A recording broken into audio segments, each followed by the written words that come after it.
Sementara Tuhan melatih kita untuk memiliki sebuah keyakinan utuh. Makanya ada yang disebut dengan doa yang tidak jemu, doa yang terus dinaikkan.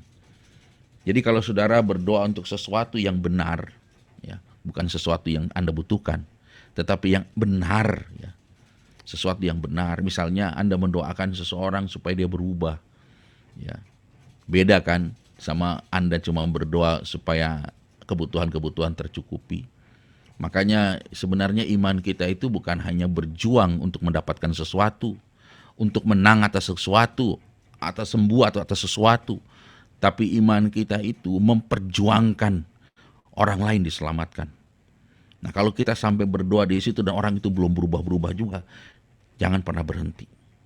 Oh, Tuhan sedang latih saya di wilayah ini. Saya belum tahu Tuhan sampai di tahap mana.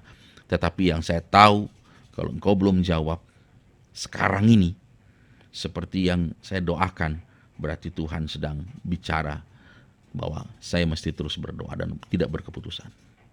Ya, Efesus 6 ayat 18, keep on praying, tetaplah berdoa. Ya, di sini menunjukkan bahwa ada semacam konsistensi di dalam seseorang menjalankan doanya. Selanjutnya saudaraku, rambu doa itu supaya kita bisa kuat dan berpengharapan, bukan saja terus-menerus berdoa, tetapi juga kita harus melihat bahwa doa itu harus dinaikkan dengan iman. Ya, bukan hanya terus berdoa, tapi terus-menerus berdoa lalu kemudian hilang pengharapan di tengah jalan, kan nggak lucu. Doa yang lahir dari iman akan menyelamatkan orang sakit itu, dan Tuhan akan membangunkan dia. Dan jika ia telah berbuat dosa, maka dosanya itu akan diampuni. Doa yang dinaikkan itu harus dengan iman. Doa yang dinaikkan dengan iman itu bukan hanya menyembuhkan orang dari sakit fisik, tetapi juga dari sakit rohani, yaitu dosa. Di samping doa dengan iman, rambu yang berikutnya adalah doa itu harus dinaikkan dalam ketersembunyian. Sebab Tuhan berkata, jika engkau berdoa, masuklah ke dalam kamarmu, tutuplah pintu dan berdoalah kepada Bapamu yang ada di tempat yang tersembunyi. Maka Bapamu yang melihat yang tersembunyi akan membalasnya kepadamu. Jadi ada kunci-kunci dari mana kita punya pengharapan itu terjawab oleh Tuhan. Bukan karena kita berdoa dengan tidak berkeputusan, bukan hanya berdoa dengan iman, tapi juga berdoa dalam ketersembunyian. Berikutnya, ada doa dalam penyerahan. Nah sekarang, kalau kita coba pakai yang pertama, doa dengan tidak berkeputusan. Yesus berdoa tidak berkeputusan. Tapi jawaban Bapa tidak. Nah kalau sudah begitu, apa yang harus dimunculkan? Oh, harus ada doa yang dinaikkan di dalam penyerahan. Ya Bapa, jikalau engkau mau ambil cawan ini daripadaku, tetapi bukan kehendakku, melainkan kehendak-Mu yang terjadi. Yang berikutnya adalah doa yang dinaikkan dalam ketaatan. Jangan karena kita terus berdoa, lalu kita pikir nanti Tuhan jawab, karena Tuhan sudah lihat kita punya track record berdoa, tetapi di sisi lain masih saja kita bercokol, berkanjang dalam dosa. Amsal 28 ayat 9 mengatakan, siapa memalingkan telinganya untuk tidak mendengarkan hukum atau tidak mendengarkan firman, juga doanya adalah kekejian. Jadi ada rambunya saudara, bukan hanya kayak doa tidak berkeputusan, ada catatan lain untuk doa.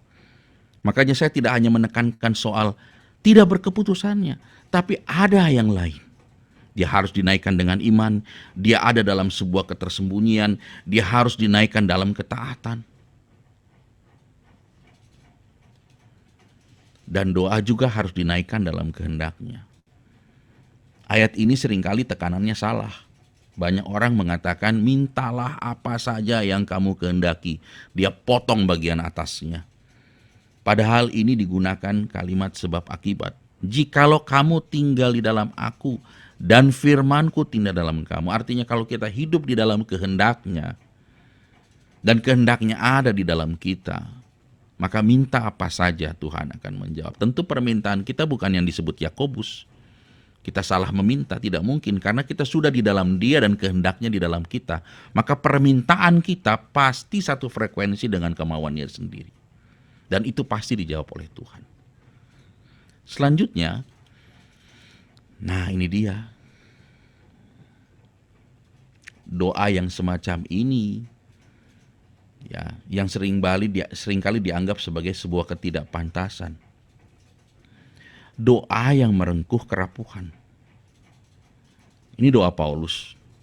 Tentang hal ini aku sudah 3 kali berseru kepada Tuhan, supaya utusan iblis itu mundur daripadaku. Tetapi jawab Tuhan kepadaku, cukuplah kasih karuniaku bagimu, sebab justru dalam kelemahanlah kuasaku menjadi sempurna. Sebab itu terlebih suka aku bermegah atas kelemahanku, supaya kuasa Kristus turun menaungi aku. Bagaimana nasibnya kalau kita seperti Rasul Paulus? Doa sudah ulang-ulang, ajukan permintaan sudah ulang-ulang, tidak berkeputusan. Tetapi Tuhan bilang cukup. Kita udah berdoa supaya teman kita sembuh, yang terjadi Tuhan malah panggil dia. Kita berharap ada orang-orang yang sedang bertarung dengan perkawinannya. Kita berharap dia rukun kembali, malah pecah. Kita sudah atur waktu konseling yang bersangkutan, bolak-balik, malah berantakan. Nah, dalam kondisi-kondisi semacam itu, banyak orang bisa putus asa, padahal dia awalnya berdoa. Ketika disuruh kasih pengharapan, dia nggak mau. Karena apa? Kenapa yang saya doakan kejadiannya seperti ini? Paulus berdoa supaya Tuhan angkat duri dalam dagingnya. Tapi Tuhan bilang, enggak, cukup. Di wilayah inilah kalau orang tidak kuat, sekalipun ini pelatihan dari Tuhan, dia bisa putus asa. Dia bisa kehilangan pengharapan. Maka inilah yang disebut dengan doa yang merengkuh kerapuhan, bukan doa yang menyangkali kerapuhan. Disitulah Paulus katakan, di dalam kelemahankulah, di dalam kerapuhankulah, justru kuasa Kristus turun menaungi aku. Ya, kuasanya menjadi sempurna dari dalam aku. Nah, doa yang semacam ini apa sih Pak Pendeta? Nah, saya akan jelaskan kepada kita semua. Doa yang semacam ini adalah doa yang merengkuh semua hal-hal yang tidak enak, semua hal-hal yang tidak nyaman. Doa yang tidak mencoba menggeser hal itu, tapi doa yang meminta kita untuk siap-siap kuat di dalam situasi itu. Embrace the pain. Kita menerima sakit itu dengan sebuah keikhlasan, bukan sakit penyakit aja, tapi yang disebut dengan semua hal yang Tuhan izinkan yang pahit itu terjadi. Ketika saya jumpa ada orang-orang yang kehilangan orang-orang yang mereka kasih, mereka yang tadinya percaya Tuhan, melayani sungguh-sungguh, mereka berteriak-teriak di rumah sakit dan berkata Allah itu jahat. Mereka nggak siap merangkul kepedihan. Mereka hanya siap kalau dengan Tuhan itu merangkul semua kenyamanan, keberhasilan. Dan ketika ada yang bilang sama saya, Pak Pendeta, kenapa kami menikah tidak lama kok tiba-tiba dipisahkan? Memang kita menikah ini hanya untuk dipisahkan Pak Pendeta? Waduh, pertanyaannya filosofis betul. Saya bilang, Ibu mohon maaf. Ya, ini pernah saya share di PDPK beberapa waktu yang lalu. Dalam pernikahan itu selalu terselip satu kata yang tidak enak Ibu, yaitu kematian. Loh, bagaimana? Begini Bu, waktu ada penetapan pendeta, apa yang dipersatukan oleh Allah tidak dapat diceraikan oleh manusia. Kan setelah itu kalimatnya, kecuali oleh kematian. Bayangkan di tengah-tengah hiruk pikuk sukacitanya pesta perkawinan, ada satu kata nyelip di situ. Kecuali oleh kematian. Artinya, sudah diingatkan dari awal, dari pembentukan rumah tangga itu, bahwa bisa terjadi apa yang disebut perpisahan dengan orang yang ia kasihi. Dan artinya bukan hanya siap merangkul apa yang disebut dengan sukacita, tapi siap embrace the pain. Nah, bagaimana dengan orang-orang semacam ini? Kita lihat. Apakah pain ini, ya, luka, sengsara, penderitaan bisa menghasilkan sesuatu yang baik buat kita. Embrace the pain. Apa hasilnya? Mari kita lihat Ayub. Ayub menjawab kepadanya, engkau berbicara seperti perempuan gila. Apakah kita mau menerima yang baik dari Allah, tetapi tidak mau menerima yang buruk? Menerima yang buruk itu embrace the pain. Ya, mereka tidak menyangkali, tapi justru merengkuhnya. Rasul Paulus dalam 2 Korintus 4 ayat 8 sampai 9, dalam segala hal kami ditindas, namun tidak terjepit. Dia tidak menyangkali. Ya. Kami habis akal, tidak putus asa. Kami dianiaya, tidak ditinggalkan sendirian. Kami dihempaskan namun tidak binasa. Paulus siap merasakan ditindas, ya, habis akal, dianiaya, dihempaskan, dia siap. Tapi Tuhan memberikan kekuatan. Ya. Ini kalau Paulus tidak embrace the pain, dia bisa marah. Tuhan, aku melayani engkau, kok masa aku diginikan? Nah itulah, karena ada banyak orang-orang yang tidak siap untuk dilatih oleh Tuhan. Slide yang terakhir. Petrus sekali bersaksi, bergembiralah akan hal itu, sekalipun sekarang ini kamu seketika harus berduka cita oleh berbagai-bagai pencobaan.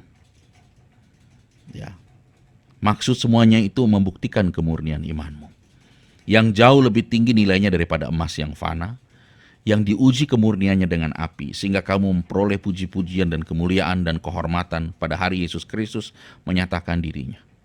Petrus mengatakan, bergembiralah sekalipun harus berduka cita. Embrace the pain. Nah, ketika orang berduka, dia sudah reda-reda. Saya tanya, iya Pak, sekarang saya bisa terima Pak. Ya, saya nggak nyuruh Anda menghapus luka itu. Anda pasti akan mengalaminya. Tapi rengkuhlah itu dan jangan jadikan itu dendam. Ya, kalau kita tidak pernah bisa menerimanya, marah, bahkan bisa marah sama Tuhan. Yang terakhir, ini hasilnya.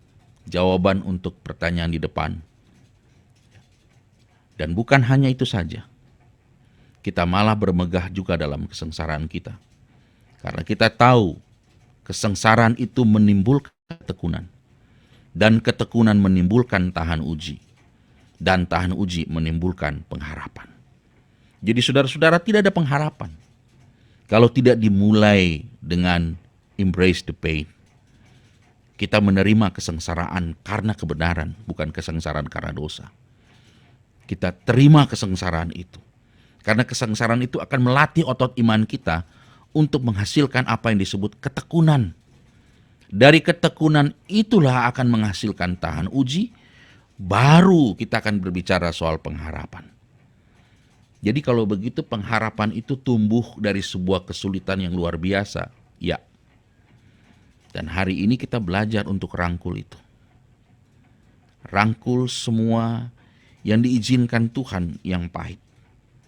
Dan izinkanlah Allah membentuk hidupmu dan ditumbuhkan dari hidupmu sebuah kesengsaraan yang memunculkan ketekunan. Sebuah ketekunan yang memunculkan tahan uji. Dan sebuah tahan uji yang menimbulkan pengharapan. Tuhan memberkati saudara sekalian.